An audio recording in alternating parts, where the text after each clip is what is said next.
What is this game called? Space Fun Reel? I have to say, I think this is the funniest title screen for a game I've ever seen.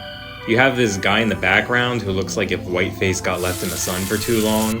And then you have a bunch of blood, as if this is the start to a creepypasta. I guess if I'm attempting to branch into reviews of other RPG Maker games, I should at least attempt to do some research beforehand. Space Funeral was made in 2010 with RPG Maker 2003. It was made by the Catamites, a developer who is still uploading games to itch.io in the present. I first heard about this game from the YouTuber NitroRad. I'll spare the ramble, but a big reason I like RPG Maker games is because of his videos. I started making RPG Maker games in 2015, years before I ever found his channel, but I would never have played Eve, One Shot, Misao, or Mad Father if I never saw his videos. 4 games I really like, and that inspired me a lot in the amateur RPG Maker games I make for fun. But Space Funeral I've never played until now, so let's actually talk about the game now. Space Funeral stars Philip, who looks like Pim from the show Smiling Friends if he was fatter, balder, and depressed. His menu class does list him as sad at all times. The game starts immediately with no explanation of a plot or where you're going. In this messed up nightmare world that Philip inhabits, these are what houses look like, this is what walking looks like, and this is what beds look like. Your own corpse in a coffin. I think the most unique thing about this game is definitely the crude MS Paint art style. There's tons of giant heads everywhere, a lot of characters' designs are completely mangled and indiscernible, and there's blood. A lot of blood. But why is the world like this? Well, you can speak to the Wizard of Scum Village, and he describes a perfect city that the rest of the world is based on. And that gives you your main quest for the game, which is to leave your home village and go on a wacky quest to the perfect city, a place called the City of Forms. Your first task, though, is to go to Blood Cavern to talk to another wizard there. And before you can go to Blood Cavern, you need a weapon, so you go to the Bone Swamp. I don't know why the currency for everything is rubles. Are we in Russia? Is this what Russia looks like? With the Lucy Van pelts everywhere and the red skulls everywhere. Inside the Bone Swamp, you get to see what combat looks like in this game. Most of the RPG Maker games I've played don't have combat, and I didn't even realize old versions of RPG Maker had the ability to do side view battles like Final Fantasy games used to have. It's pretty good. You have the meter filling that determines when it's your turn to attack.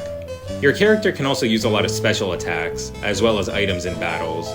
You can do stuff like buffs to stats or debuffs to enemies, strong attacks. There's a lot of variety. So that means hypothetically there's strategy. You also have this mystery option that can be used in battle, which has the chance to do mysterious stuff. It can recover your MP, or apply status effects. I guess I like the combat in this game, but to be honest, this game is not very hard at all. I beat the entire game without any party members dying, and I think I only used healing items once or twice in the entire game. The game's also only like an hour long, so you really don't have to conserve the rubles you get anyways, or really have to worry about stocking up on items at all. Plus, as far as I can tell, enemies will just respawn if you leave an area and return, meaning you could just get tons of XP and money if you need it by grinding. You still get to unlock a lot of new abilities though as the game progresses, which keeps the battles pretty interesting.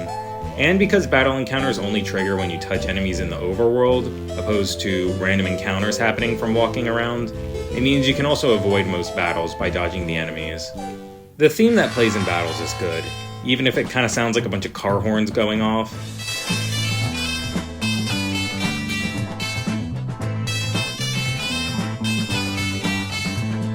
The music in the game in general is good, and the songs the developer chose to use seem to be pretty important to the game. Considering you're in this nightmare, evil blood world all the time, the music is pretty calm actually.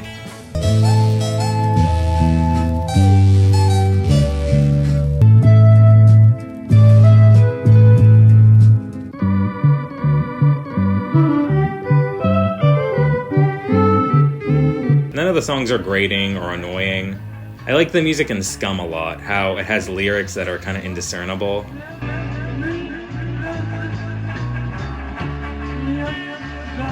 It's a good and memorable start to the game.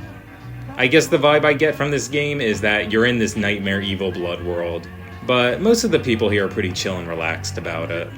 Along the way to the Blood Cavern, you find a new party member named Leghorse, who's made out of severed legs. I like him. I'm gonna make my own OC now, Arm Goat. Leghorse is also looking for the wizard in the cavern, so the two of you team up and take this raft ride to get there.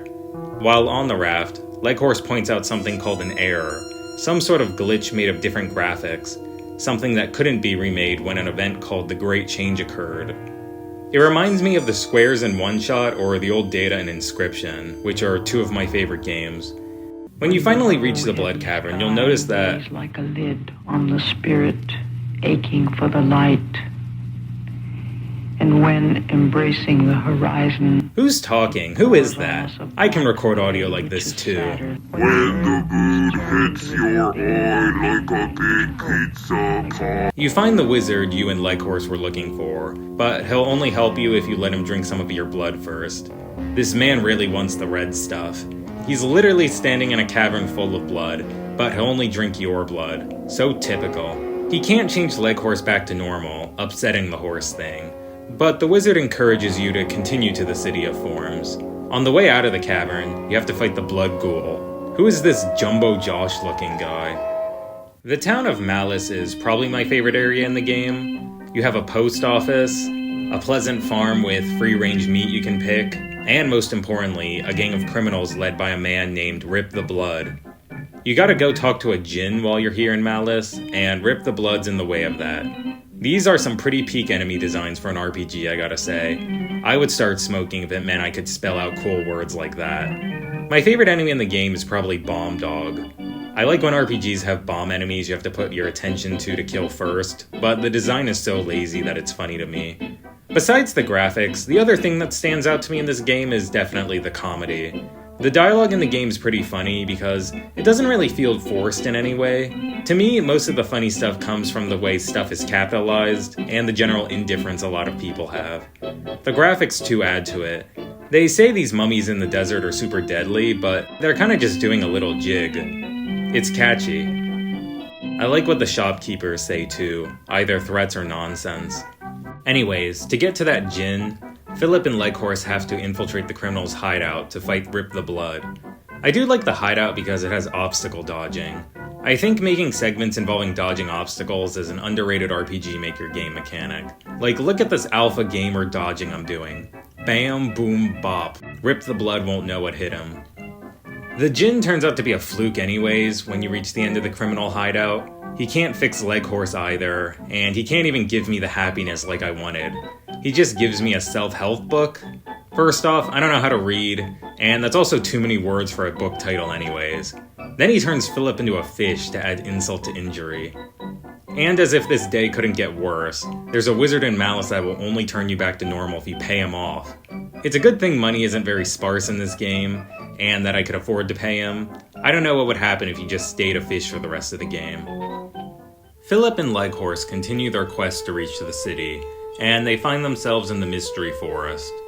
I really don't have any criticism for this game, because it's a 15-plus-year-old game that was made in 1 month, and it's also free, but it's kind of a shame that none of the items really need to be used. I catch these elves and get this blood sap item to use in battles, but then I never use it because the battles are so easy. That's more of a me problem though, because I like conserving items in RPGs. A lot of NPCs in this area mention someone called the 20th Century Boy, and to be careful if you meet him. You end up finding Leghorse's castle in the forest, and he explains that he used to be a prince named Horus, and that he ruled the land alongside his brother Dag. But then, everything changed into a nightmare world one day. Then you fight the aforementioned 20th Century Boy and kill him, only to find out, awkward, he's actually Dag, Leghorse's brother? Uh-oh. That awkward moment. The game's basically over from this point onwards. You go through a small snow area before reaching the City of Forms. You find an entity in the city called Moon, who went to the city to find perfection a while ago. But the city was so perfect that it destroyed him, and he became corrupted. Out of anger, I guess, he then corrupted and transformed the rest of the world. I don't think the plot is super important to this game, to be honest. I don't think the game's supposed to have this super serious message or anything. The idea of not needing to achieve perfection is a good idea, though. Your game doesn't have to be perfect in any way. It can be super memorable to people and fun, even if it's simple and was only made in a month using MS Paint. You beat Moon in a pretty easy fight, and just like that, the world is saved. Philip and Horace exit the city and find themselves in the normal world again. It's funny to me that their original world just looked like the generic RPG Maker engine. But uh-oh, there's still one of those bloody heads left, so I guess we didn't actually stop the corruption. The end. I liked it. It's a simple game, but it's fun, and I see how it could be an inspiration to other game devs. The dev said in an interview that he thinks making weird experimental stuff with RPG Maker is more unique and more memorable, and he's definitely right. I mean, one of the most influential RPG Maker games made is Yume Nikki, and I don't even know what genre you would classify that game as. If you think about it, Space Funeral as an RPG has a fairly straightforward structure in terms of gameplay, and weirdly, in terms of plot. There's probably hundreds of RPG Maker games that have a plot structure like this game, with the young boy protagonist leaving their home to go save the world. They go through caves, rivers, forests, deserts, snow, but I would never think of playing any of these generic games, cause I can only play weird games. Games with blood and Dracula. So this game was definitely made with those RPG cliches in mind, and I think it succeeded with that. Wait a minute. I made an RPG Maker game about a farm boy trying to save a fantasy world from destruction. Oh no! Looking at this interview again from the game dev, I do think it's funny how certain parts of the game were only made to use certain music tracks. I kinda do that too when I make games, cause I have no ability to make music, but I do try to put a lot of thought into what songs I do use. This guy must have really liked that That guy must have really liked the Los Ralices de Nudes. Really like that Les Ralices de Nudes track. The Los Ralices. Have really liked the Les Ralices. This guy must have really liked the Les Ralices de Nudes song if he spent an entire month making a game just so he had an excuse to use the song. The developer has made a ton of other games, so maybe I'll check them out at some point if they have a similar vibe to this game. There was also a fan-made sequel to the game that the creator seemingly made canon, so maybe I'll try that sometime too.